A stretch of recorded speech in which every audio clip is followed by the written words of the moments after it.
Hello everyone, welcome to study SM education. इस video में हम class 7 CBSE NCERT English book की poem the squirrel by Mildred Bowers Armstrong के question answer को discuss करेंगे और इसके साथ साथ इस पोएम की समरी को भी डिस्कस करेंगे। तो चलिए इस वीडियो को शुरू करते हैं।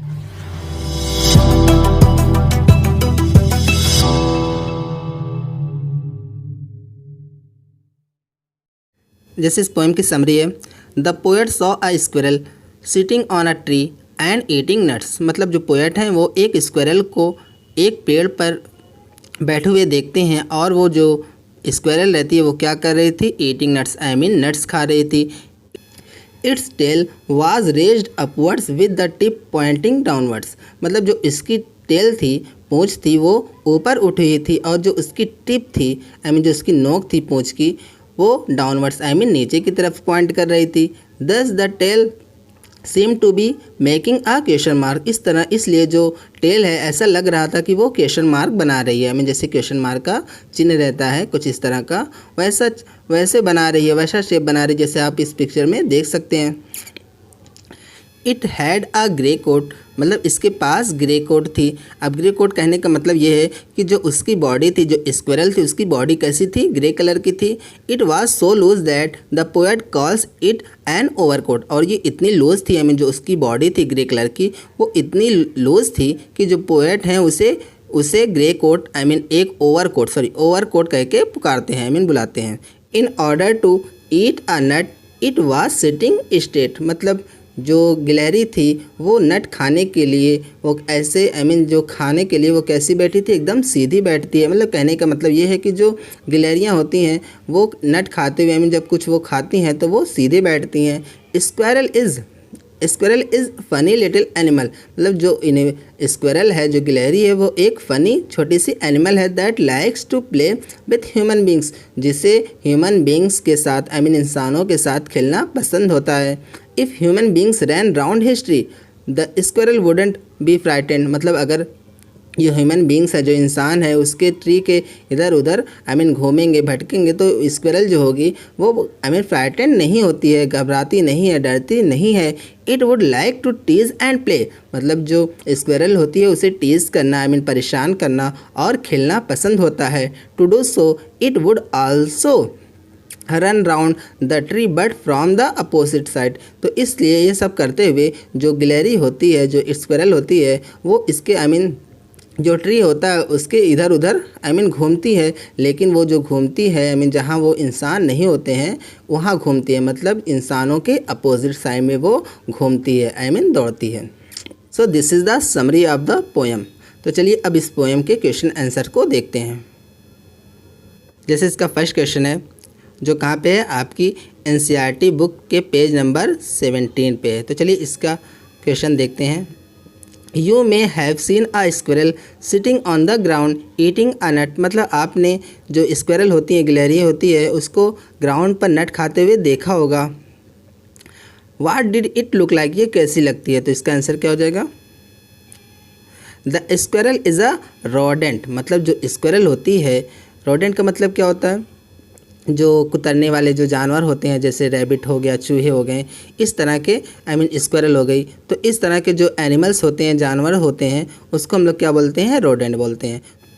तो स्क्विरल एक रोडेंट है। His colour is grey with brown strips on its body. और जो वो उसका कलर कैसा होता है, ग्रे कलर का होता है और उसकी बॉडी पर ब्राउन स्ट्रिप्स होती हैं। स्ट्रिप्स का मतलब क्या होता है, जो धारियाँ होती है उसको हम लोग क्या बोलते हैं, स्ट्रिप्स बोलते हैं।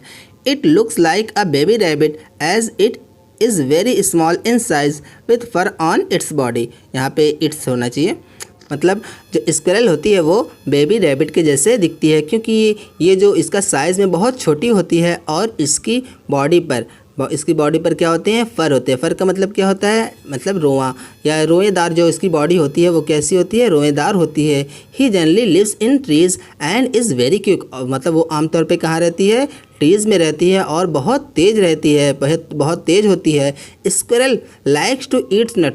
मतलब जो स्क्विरल होती हैं उन्हें नट्स खाना पसंद होता है। It has very bushy tail. और इसकी जो टेल होती है वो बहुत बुशी होती है, बहुत ज़्यादा घनी होती है या फिर कह सकते हैं रोएदार होती है, इस तरह से। It is an cute and naughty animal, और ये जो स्क्वायरल होती है वो क्यूट और नॉटी एनिमल होती है, काफ़ी शरारती एनिमल जीव है।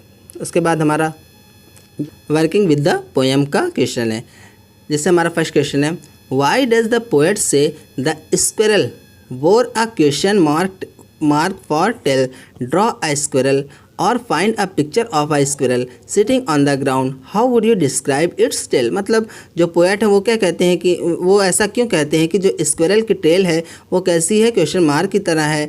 मतलब आप उसके बाद आपको क्या करना है, जो स्क्वायरल है उसकी पिक्चर को ड्रॉ करना है, खींचना है, पर पिक्चर बनानी है, या फिर क्या करना है, अगर आपको मान लीजिए पिक्चर बनाना नहीं आता तो आप कोई उसको ड्रॉ करना आपको नहीं आता तो आप कोई पिक्चर ले लीजिए और उसको वहाँ पे अपने जो नोटबुक है उस पर लगा दीजिए, और वो जो पिक्चर हो वो कैसी होनी चाहिए, सिटिंग ऑन द ग्राउंड, जो स्क्वायरल हो वो ग्राउंड पर बैठी हुई होनी चाहिए, जैसे कि यहाँ पे देख सकते हैं जो स्क्वायरल है ग्राउंड पर बैठी हुई है और नट खा रही है। तो इस तरह की किसी पिक्चर को ड्रॉ या तो आपको ड्रॉ करना है या तो आपको क्या करना है, उसकी फ़ोटो पिक्चर लेकर आपकी जो नोटबुक है उस पर लगाना है। उसके बाद how would you describe its tail, आप इसकी जो टेल है उसकी पूंछ को कैसे डिस्क्राइब करेंगे। तो चलिए इसका आंसर देखते हैं। The poet said the squirrel wore a question mark for tail because the shape of the tail of squirrel sitting on the ground looks very similar to question mark। मतलब जो poet हैं वो कहते, इसलिए वो ऐसा कहते हैं कि जो स्क्वायरल है उसकी जो टेल है वो क्वेश्चन मार्क की तरह है, इसलिए वो ऐसा कहते हैं क्योंकि जो स्क्वायरल होती है ग्राउंड पर बैठी हुई कोई स्क्वायरल है तो उसकी जो टेल होती है वो क्वेश्चन मार्क की जैसी ही लगती है, काफ़ी हद तक, वेरी सिमिलर का मतलब क्या होता है, काफ़ी हद तक, तो काफ़ी हद तक वो क्वेश्चन मार्क की तरह ही लगती है। I would describe it as pair of clothes clutched together और बुशी शेप्ड, मैं उसे जो क्लॉथ्स होते हैं, कपड़े होते हैं, उससे उसके रोए से जो भरे हुए जो कपड़े होते हैं, ऐसा लगता है कि जो जैसे कि आप जो अगर आपने कभी जो स्क्वायरल को टच किया होगा तो आपको पता होगा कि जो स्क्वायरल की शेप होती है, जो उसका रोआ होता है बहुत ज़्यादा होता है, ऐसा लगता है कि उसकी बॉडी में, उसके टेल में कुछ है ही नहीं। तो इस तरह से मैं उसे कैसे डिस्क्राइब करूँगा, जो क्लॉथ्स कट टुगेदर एक साथ रोए से भरे हुए कोई आकृति हो या फिर बुशेस शेप्ड के रूप में उसे मैं डिस्क्राइब करूँगा। उसके बाद हमारा नेक्स्ट क्वेश्चन है,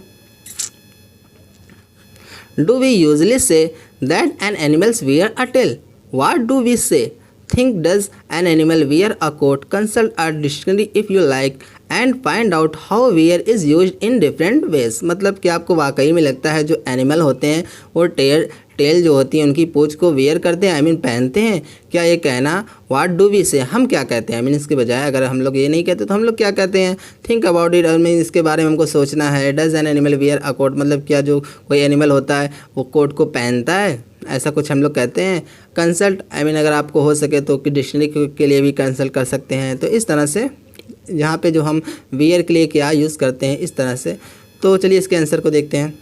जैसे no we do not usually say that animals wears a tail, हम ऐसा आमतौर पे नहीं कहते हैं कि जो एनिमल है वो टेल्स को वियर करते हैं, टेल पहनते हैं, ऐसा हम कहते हैं नहीं, ऐसा हम नहीं कहते हैं, बल्कि हम क्या कहते हैं, we usually say that animal has a tail, मतलब हम आमतौर पर क्या कहते हैं कि एनिमल्स के पास टेल होती है, मतलब जो एनिमल्स को पूंछ होती है, इस तरह से हम कहते हैं।